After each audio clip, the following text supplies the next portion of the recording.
So our next speaker is Greg Avola.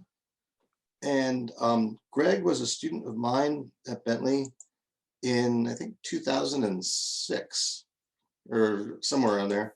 I'm going to put something up on the screen that will bring back memories for all of us. I taught an IT 101 class where we used these things. Yep. Which basically was the beginning of the mobile revolution before there were iPhones. Dell and other companies came out with this thing called a Pocket PC, and the ability to check your email from a device in your pocket was like something that no one had ever heard of before. So we tried to innovate with that in this IT 101 class, and I still have mine around here somewhere, but I couldn't find it, so the picture has to do.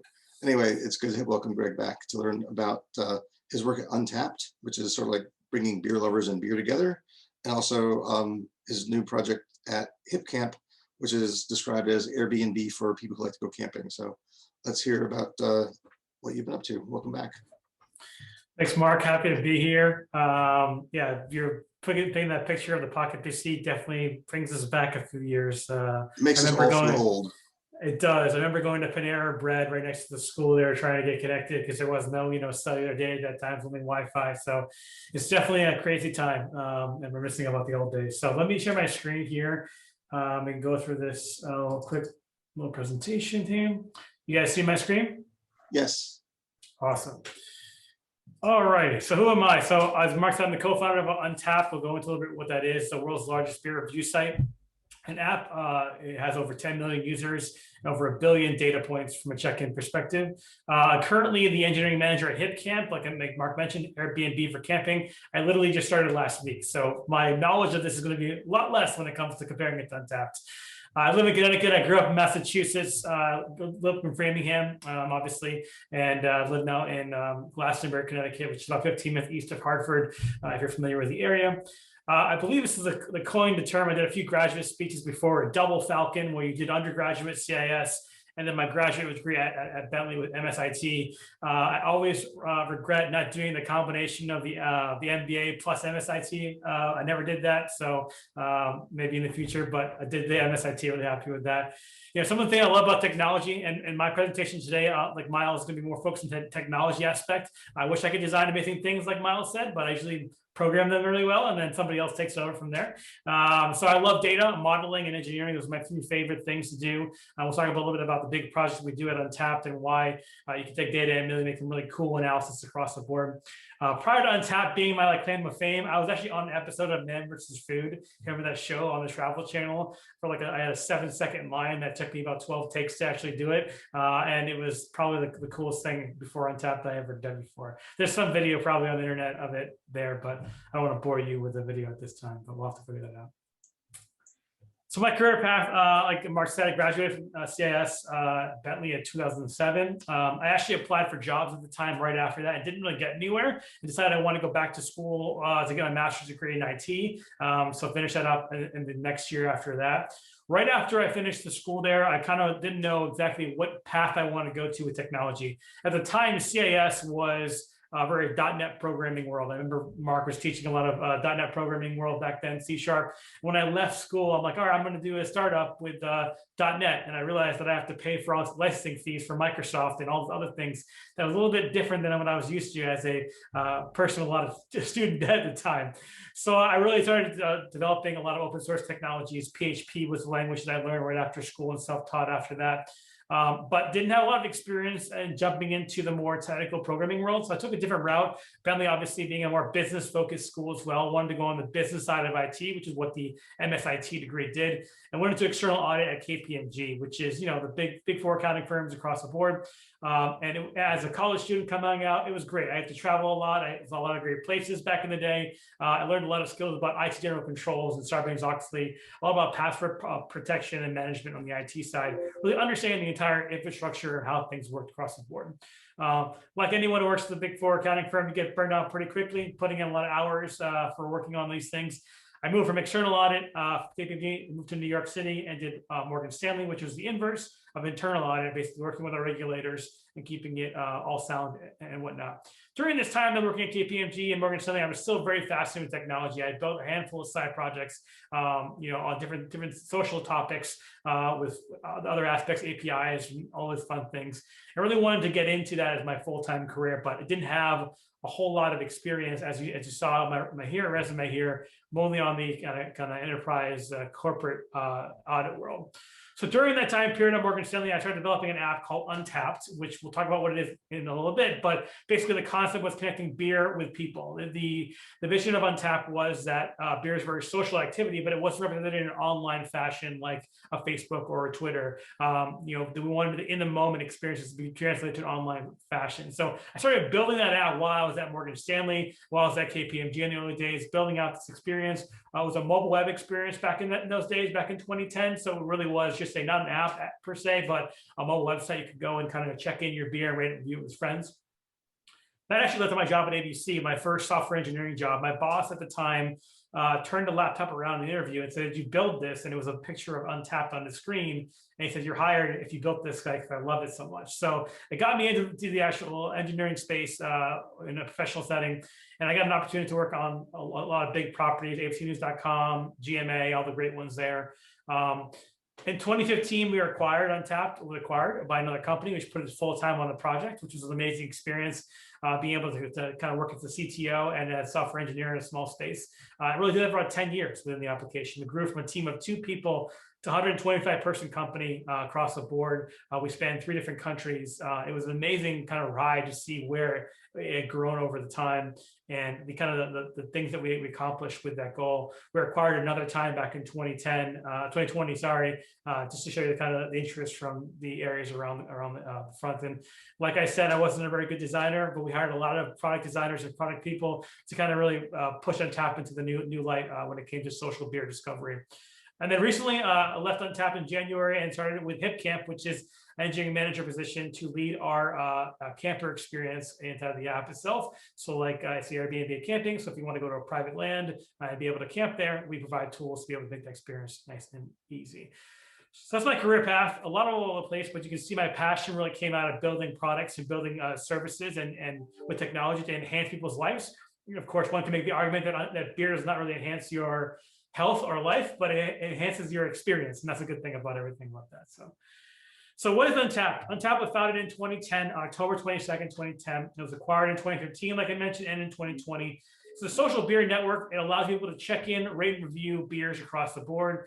It gives recommendations. It gives you locations. You can tag where you're at. It allows you to kind of earn badges or achievements for doing certain activities. You're familiar with the idea of Foursquare, which was the early premise of what Untappd was, where you go to places and you check into places. This is kind of Untappd was born out of that piece itself. Our business side of the business, we sell software and services to bars and restaurants. You may have seen them in a pre-COVID world in a bar restaurant, a big digital display. So on the beer menu for that location, we power that experience across the board. We also have a small little ESPN style ticker on the bottom of those boards where it shows your check-ins as you kind of go through the system, so you can see your face on the big screen. Everyone loves those things there. We also provide our analytics, marketing materials, menu publishing. We're able to tell you foot traffic information, demographic information, time of day through the Untappd platform to kind of build your experience up. And the power of the Untappd platform is the analytics platform. And we'll go into a little bit about the big data solutions we have a little bit later. But the big premise here is that we're able to kind of figure out and tell bar owners how to differentiate themselves to attract people coming in. We use aggregate data from the Untappd system to find out what beers are available in your local area that you're not serving on your draft list that will attract customers coming in. So it's a big data operation to be able to pull all that stuff together to kind of build a taste profile for your customers that really can't be done anywhere else. So that's kind of what Untappd was. The community is really what drives Untappd from that perspective. Like I said, we're close to about 10 million users on the platform, over 1 billion check-ins over the past 10 years. So it's a pretty amazing thing to see a check-in as a review of a beer. So it's a lot of beers being drank over the last 10 years, but I'm not complaining from that perspective there. We have a lot of venues in the system itself that are part of our platform, over 10 million venues that are on the service itself that are not a paying customer per se, but provide opportunity for data analytics on where people go, the categories they go to, and those type of situations. We have over 2.2 million commercial beers in the database. We started with an open source beer database, about 5,000 beers. It's like the Wikipedia style entry system where people could add their own beers as they go through the process. And through moderation, we were able to kind of get at that level. So that has grown about 500,000 beers per year. It's pretty crazy how that's grown over the last couple of years. Even in the pandemic, new beers are being added every single day. Over 183,000 breweries on the platform as a whole, and that's just in the United States, and that's only commercial breweries. We do have international breweries as well. For this number, I want to keep it focused in the United States. It's close to 250,000 international breweries associated with it. And then ultimately, around 20,000 customers that pay for our product for Untappd Business. One of the greatest things about the platform is the brand recognition. People use the app all over the place. That provides our sales team with an opportunity to kind of grow and sell these products and services into their world. So it definitely was a great initiative that we had when we started out to be able to link a SaaS product or software as a service product to a business and be able to kind of build it in a way that's closely tied into a consumer product. You know, you don't see many people on Facebook, for example, taking a picture of their ads on the corner of their screen and sharing it. But with Untappd, we've created this environment where people are excited to earn these badges or these digital achievements that are sponsored and share that back with a customer base that are paying us. So we get this really kind of unique experience where the person tells what beer they want to drink. The breweries can be able to tell where they want to find it, because it's a circle of life when it comes to beer in the platform. And this really wasn't done before in 2010. There were other review sites at the time. Beer Advocate and Rate Beer were some of the other ones out there, but they weren't real time. They weren't mobile focused, and they weren't in the moment. And we want people to be able to experience beer, be able to have it in a new fashion, and make it more of a collector or discover item. You know, we've all been, maybe not people that are under age 21, but we've all been to the bar before and seen a list of all the beers that are on there and have been totally blown away what beer you're supposed to try. Untappd aims to be your wingman in a sense where it can help you figure out what beer you're going to like so that you don't waste your money and you don't be able to explore interesting tastes. Some of the tech projects that we had to deal with here, of course, with 10 million users and over 1 billion check-ins, you scale very fast with technology aspect. I remember when I was in school taking MSIT classes, writing database queries. I remember getting dinged off a couple of points here for not using a semicolon or not doing an improper join, and I kind of chalked it off to say it still runs really, really fast. I don't know why I got points off of this. It matters now because we get those little points increment bigger and bigger across the board, which makes your product a lot more scalable, tolerant when building queries for large amounts of users. On key heavy nights, like a Friday or Saturday night, Untappd will do about 70,000 requests per minute off of our servers. So that's an incredible amount of data being passed through on a mobile device. When we were talking about the Pocket PC innovation, there was never an issue of offline access or slow internet connectivity. You're always on Wi-Fi, so it's considered to be stable. When it comes to mobile apps and devices, you have to account for that from the very beginning. So it has to be a low latency when it comes to the server and very powerful response times for these things. So that's a very big task for them. Big data is also a big part of what we do. Obviously, the analysis on the beers from demographics to locations to style preferences. We built a big data query database, which we sell as part of our analytics package to customers. So for example, if a new brewery is opening up and is making a cidery, they want to know exactly where in the United States they want to target their marketing efforts for, where should they start with their rollout across the board. Our data can be able to show them trends across the system itself, not just on popularity, but even granular to time of day and weather. We capture the time of the weather temperature and the conditions at the time of the check-in. So we can say, okay, if it rains on a Saturday, people are more likely to have a stout beer as opposed to a lighter beer. So we're able to dig all the way down into that area itself. It also gives us time of day in terms of popularity and trends. So if you're ever curious, the most popular drinking hour in the entire week is Saturday at 4 p.m., which is the most popular time because it spreads across a majority of time zones in the United States and across the world. And that's obviously a great data point for marketers to be able to post out the messages and be able to engage with that experience. One of my favorite parts of big data is answering really great questions, including when do trends in beer happen? When do Oktoberfest beers become a popular thing? Or when do pumpkin beers become a popular thing? And the answer to those questions is usually at the August time period. July, August is when they start getting very popular, which begs the question, when are those pumpkin beers or the pumpkins even being made? Because it's not in the summer, it's probably in the year before that. So a lot of data gives you an opportunity to look at that from a wider perspective to be able to go through that process. In addition, we also built the iOS Android apps. We talked about Pocket PC and building experiences for web. Back then, it seemed like a very foreign thing, and nowadays it's a very complicated process. But we took a very interesting take to it. There's a lot of technologies out there that help you streamline your approach, including some hybrid technologies that allow you to build mobile applications with HTML, CSS, and JavaScript. And we took that approach to be able to cross-functionally develop our apps with one code base, as opposed to hiring multiple engineers across the board to be able to silo themselves in that area. It allows us to iterate faster with that process too. And one thing I always say in this area is that no one really cares what your app's built with in terms of technology-wise. What they care about is three things. Does it work? Is it fast? And is it responsive? And if you can nail those things down, it can make an app really great. So it allows more developers to expand their skill sets. And maybe you didn't know that you can actually build an app with HTML, CSS, and JavaScript and have it in the App Store. And there are many ways to do that as well in this new age. I also grew our engineering team. A lot about building and being an entrepreneur is knowing that you have to hire smarter than you. You have to hire people that they're better than you. That's how you build as an organization, as a company. So, for example, we wanted to build our engineering team to be much more stable and across the board. I used to carry my backpack around in New York City on Fridays and Saturdays, so that if we crash, I could pull my laptop out and kind of fix the code on the board. I'm glad I'm still married at this point, because I'm sure my wife would have hated me at that point. She's lost like 4 New Year's Eve from that perspective, not being able to have it, having me go back and forth. But I think for the most part, you want to hire and build a team that's successful and passionate about the things that you do, and ultimately it will help you succeed in life. So, I've had this idea for a very long time, been building the team, but always about grabbing people around you to build that process and make it much better from that side. So ultimately, after January, I shifted to a new role at HipCamp.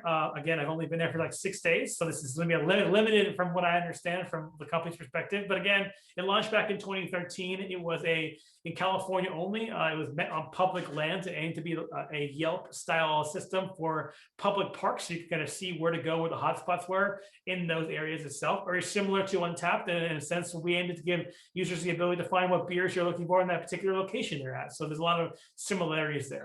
Again, it's geared now for more of the private land and public land as a whole. So it allows private landowners to rent out their land to camp owners. It allows people to have lodging in forests to rent out their areas.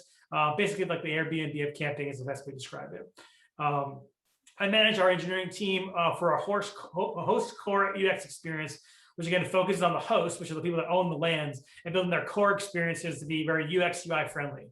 Now, the biggest challenge here when developing apps for Untappd is, let's face it here, you're developing an app for someone to maybe inebriated. So you're talking about large buttons, yellow text, make sure it's in their face. Now, the same experience goes over to kind of the host side. These people are usually in rural areas, so you have to have kind of very easy to use technology that are fast and friendly, mobile focused. People don't have computers nowadays, especially when you live in rural America.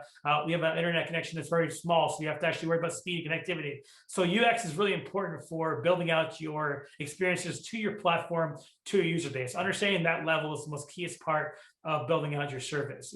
Just like Miles mentioned in his presentation, talking about different pieces of his product journey and knowing which ones fit into the market fit. It's the same way with any startup. Is that if you have to find out what your community or users are going to use the app and how they're going to use it, and that kind of dictates your design process from how you're doing it. You wouldn't build an app to put out a fire to not call 911, because that's the first thing you want to do. Think about how users use the platform. That's how you're going to build it out from that side. So that's some of the UX opportunities that we have on here within the team itself. So ultimately, when Mark sent me the email here, he mentioned in there about having jobs and internships. And I think a lot of it has to do with how you can find your next opportunity. I think that COVID-19 has brought a lot of hardships across every aspect of the industry. But one thing it has done for technology is it's expanded a lot of mindsets from a work remotely perspective.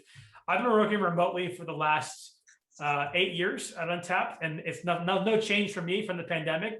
But opening up this world, allow companies to actually go in there and actually seek out remote employees. A good example is Twitter and Spotify, which are traditionally New York-based companies in San Francisco, are now accepting applicants from all over the country as long as you can work remotely. So it gives you a good opportunity at an interim perspective. You don't have to uproot yourself. You don't have to leave school. You don't have to do these things. There's still opportunities from a remote side that are very helpful from that side.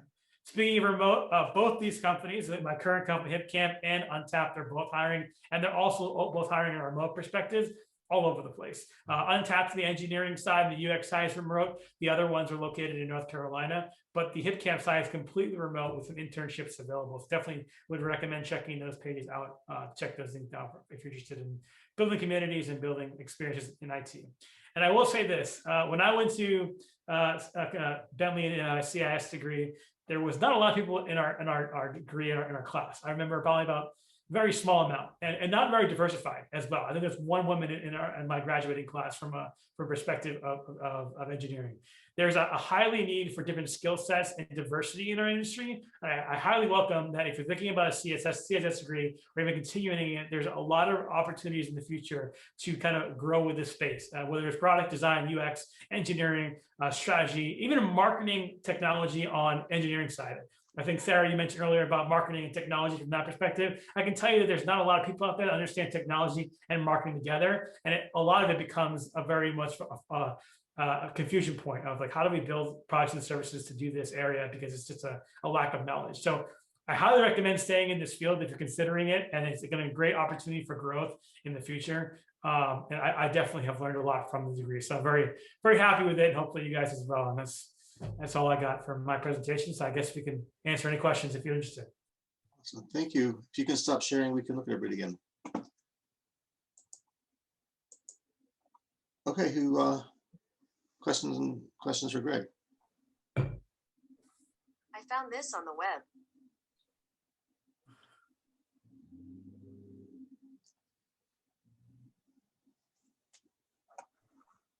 So here, I can ask a question. Okay, go ahead. Sorry, Mark. I think it's really interesting how you had the idea for Untappd so many years before working on it full time, I guess. So it was first just that idea that you kind of grew. What inspired you to keep working on it rather than letting it sit on the back burner? It's a very good question. I think one of the most important things I've learned through my history is that you don't have to quit your job and put everything you have into an idea. You can kind of work on it on the side from an MVP perspective or a minimal viable product to get it off the ground. And that's what I did, where we built it off, we launched it in an area, and it grew. We actually got lucky where craft beer became really popular back in 2010 when it launched. So we actually grew to about 4 million users before that acquisition in 2015. So the motivation I had was to build those products for those users. It became a very hard thing to balance, my regular full-time job and the part-time job as a whole. But I firmly believe that if you have the time to develop and work on the side, it's a very important thing to kind of discover whether this idea is going to be successful or not. So I've seen a lot of people kind of quit their jobs and work on a project and find out it's not where you want to go. We actually went out to many venture capitalist firms and asked for money to raise this and build it into a full-time job. And their response back in 2011, 2012 was, well, you haven't quit your job yet, so you're not dedicated to the craft, so we're not interested in funding you.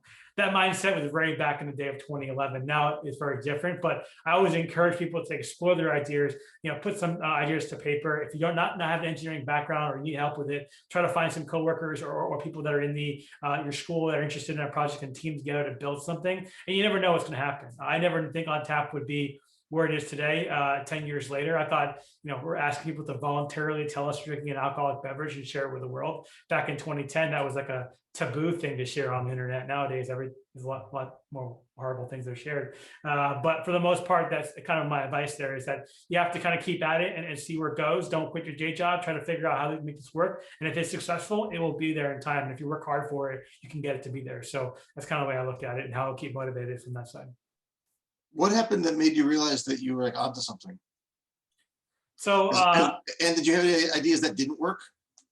Oh yeah, there were way more ideas that didn't work than the ones that did across the board. But my aha moment was, I remember probably about 6 months into Untappd launching, it was probably I believe it was like February or March of 2011. I walked into a bar in New York City, and there were two guys sitting at the end of the bar, and they both were using the application. I did not know who they were.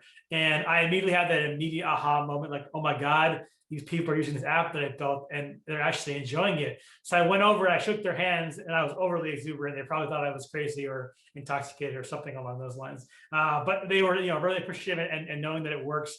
And I got that joy out of them using it, and that's what kept motivating me to keep doing it. It wasn't really necessarily for a grand business scheme at that point, is that people thoroughly enjoy the product. And I firmly believe in building communities, that it's all about that inherently joy about you building something and someone enjoying it and changing their life.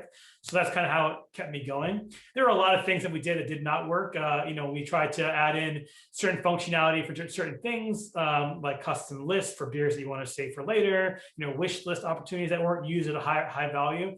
But a lot of it had to do with our limited knowledge of product design and product vision. We put them in places of the app where it was hard to discover them or hard to work on them. So as we kind of polished the app and made it more better and understanding a little bit about our own product design methodologies, it became more of a use features. But always believe in, don't ever just try it and fail and never try again. Just iterate your process through. That's how we're able to pull out an successful product. We iterated on a 1-month schedule. Every month we had new features we were releasing. We kept going and going and going and finding what works, what doesn't work, and iterating that product, getting feedback. That's the most important part. Anybody else? There's another question. I was gonna ask Miles the same thing. Do you get to see people who use the products that you create, and did you have the same sort of aha moments that, hey, this really works? I do. It's pretty funny, Greg. I totally know what that's like way too excited. I'll see that happen. I've been at Target before and watched someone buy the water bottle in front of me, and I always get that like I'm giddy about it. But that's totally like Greg said. That's what makes you want to keep doing it, because it's like, okay, this is working. Like someone's interested in this, someone is using it. It's a huge motivator for sure.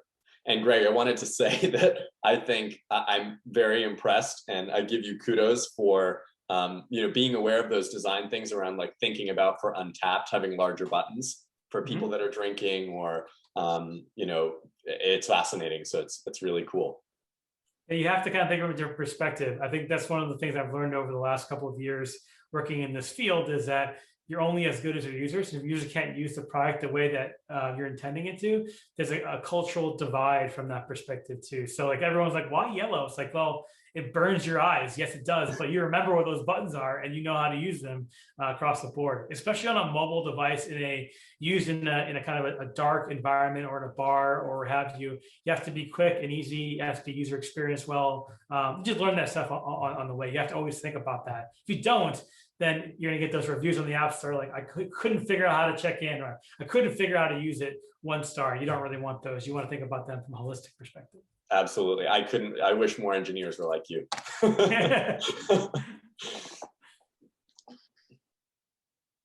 Other last comments or questions for Greg before we stop, or for Miles before we stop? In that case, I guess I can ask one more question. Okay, Sarah, go ahead. Too. So this might be like kind of a broad question to answer, but as a CIS major at Bentley, is there anything that you wish you did while you were still at Bentley? Like if you could go back, you would like have done or done differently? Yeah, I think if I remember correctly, and Mark, you probably answer this better than I can, but when I was there wasn't like tracks for types of computer science type of activities. It was one educational path. And I wish that I'd gone down the programming path a little bit more, or the other path a little more from that perspective. But in the end, I was more interested in the engineering side for building teams and more of the business acumen. And one thing that I found that really worked well interviewing and having jobs is that if you go through the CIS process, you are actually becoming an engineer and someone that can speak to the business. That's very, very important when you're talking about getting a job. You're not going to be just the engineer that can't talk to people, understand what a ledger is, or accounting, or why we have to do something. I've seen so many engineers struggle with a concept of having to build a button, not understanding why that button attaches to a business flow or business plan that makes more sense. I think that's one thing that I wouldn't say I lost from it. I definitely gained a lot from the experience by being able to dabble in multiple areas, not just a computer science degree, but having multiple types of things to discuss there. And I think that's a really key part about the CS degree that I think sets it apart from other ones. Now, of course, if you go to you're applying for an IC or individual contributor and you're a coding area, sometimes I'll ask some questions about why didn't you get a CS degree? And I always say the same thing, is that I can code, but I can also talk to somebody. And that doesn't happen very often when it comes to engineers. Well, I think it's a benefit that comes out of the CS degree. Hope that answers your question to some extent. Yeah. Thank you. So I want to announce two things before we break. First of all, thank you guys both for coming and sharing your stories. You paired well with your overlapping themes of innovation and entrepreneurship. It was great for all of us. Sarah, do you have next week's presentation ready? Sarah's been doing a bunch of our graphics. I can pull them up really quick. I'm Okay. logged in. I'm going to announce two things. One is we're going to be, the CIS Sandbox is open again in person after taking some pandemic time off due to the closings of Bentley. And we're going to be starting an Instagram contest called Selfies in the Sandbox. So if you're on campus and you take a picture of yourself visiting the sandbox and post it to Instagram with the hashtag CIS Sandbox, we will pull out some winners and give out some prizes. And second up is a special presentation in 2 weeks on April 6th. While Sarah looks for hers, for next week, I'll put up this one first. We're going to be welcoming Brian Shield. Brian is the CIO for the Boston Red Sox, and he's going to be talking about your career path begins with embracing change, and you will get to learn about what somebody who is the vice president of information for technology at the Boston Red Sox gets to do. Please note that's on a Tuesday, not on a Wednesday. So that's a special one on Tuesday, April 6th, in honor of opening day week for the Red Sox. We tried to get it on opening day, but he was sort of busy. So we have him on April 6th. So please plan to come to that one. And next week. Sorry, Mark, it's actually on my personal Canva, which is on my laptop, which is at school. So I don't have it on me. Great. Well, next week we have next week on Wednesday, it's Tyler Miguel, right? Yes, it is. And Tyler was a CIS Sandbox tutor a few years ago, graduated with his master's in IT, and is also going to be talking about data analytics and healthcare. So please join us for that one. Then the week after that, we have Felicia, who is the social media marketing person working at Twitter. And she's going to be zooming in from to talk about Twitter and social media marketing. And then the week after that, our last one is Philip Desitels, who is going to talk about Internet of Things. He is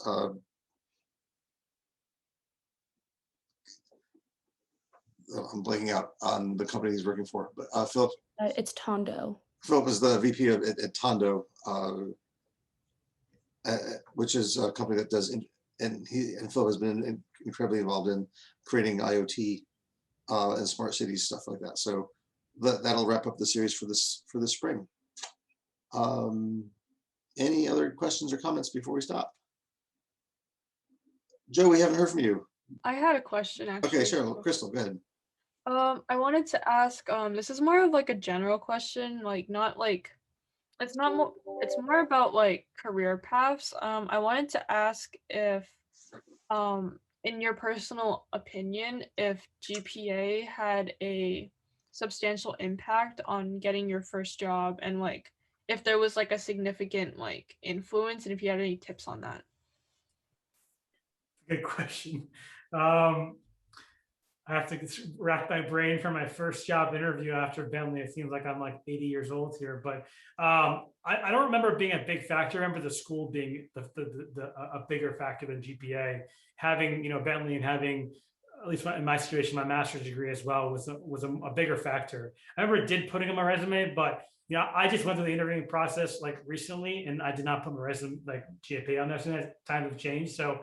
I don't believe it had a big impact at the time of the hiring across the board, but I think the school and what you did there is big. Now, when I hire individuals or people coming out of school, I'm looking for three important things besides the school. You have passion. You have drive in the interview. You show me that you love what you do in the industry, whether it's camping, beer, or just programming in general. You're a sponge. You want to learn something. You're not going to stay in your own kind of corner and only work on what you want. And you have an aptitude for teaching or education. You want to be able to build things and then tell your friends how to do it. So those are the things I look for when hiring people, and less about what you did from a GPA perspective, but more about the things you did at school, the groups you're part of, the extracurricular activities, and how you interact with others. Because when it comes down to it, we hire engineers that have no skills in the coding language we do, but have a skill in something other. It's like learning Spanish and having to learn French at the same time. You understand the whole system, but you maybe need to change the syntax per se to understand that. Those soft skills are way more important than a GPA in my mind. Okay.